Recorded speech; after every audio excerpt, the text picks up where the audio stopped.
on Tuesday morning. Ethan Rowe woke up believing the world still knew who he was. Nothing felt unusual. The room held the same stale air from the night before. Light leaked through the blinds in thin, uneven lines. He lay still for a moment, listening to the quiet mechanics of the apartment. The refrigerator hummed.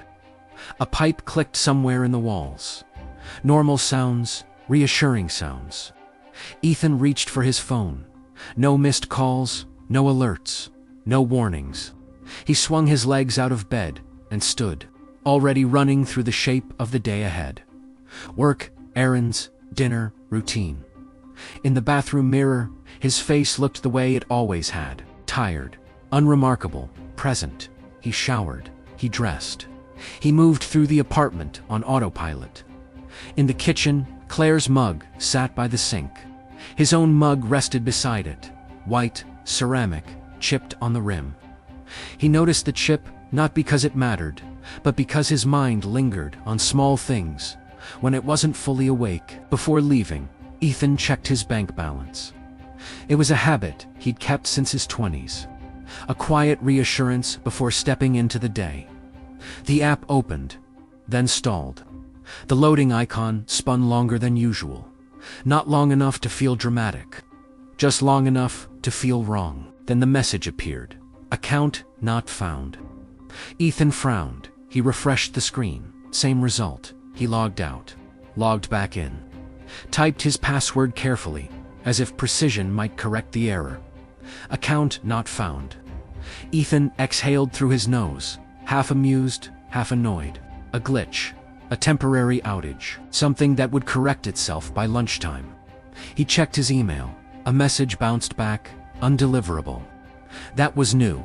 He tried calling the bank. The call failed before it rang. He checked his signal. Full bars. Other apps loaded instantly. So it wasn't the phone. Ethan grabbed his wallet and keys. "I'll be back soon," he called toward the bedroom. No response. Claire was probably still asleep. He locked the door behind him and headed for the elevator. At the bank branch, the teller smiled politely, too politely. The kind of smile reserved for confusion. She typed his information into the system. Paused, typed again. "I'm sorry," she said, turning the monitor slightly so he could see. "There's no record of you here." Ethan smiled reflexively. "That's not possible." She nodded, as if agreeing was the easiest thing she could offer. "That's what I thought too." She scanned his card. Then his driver's license. Invalid.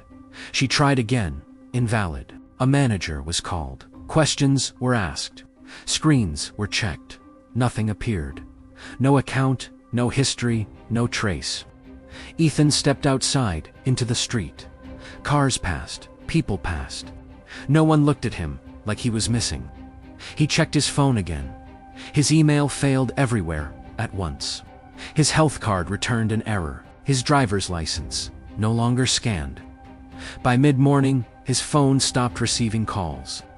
By noon, it stopped working entirely. Ethan went to work.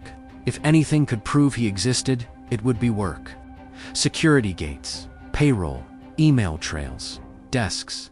The guard at the entrance didn't recognize him. "Can I help you?" the guard asked. "I work here," Ethan replied.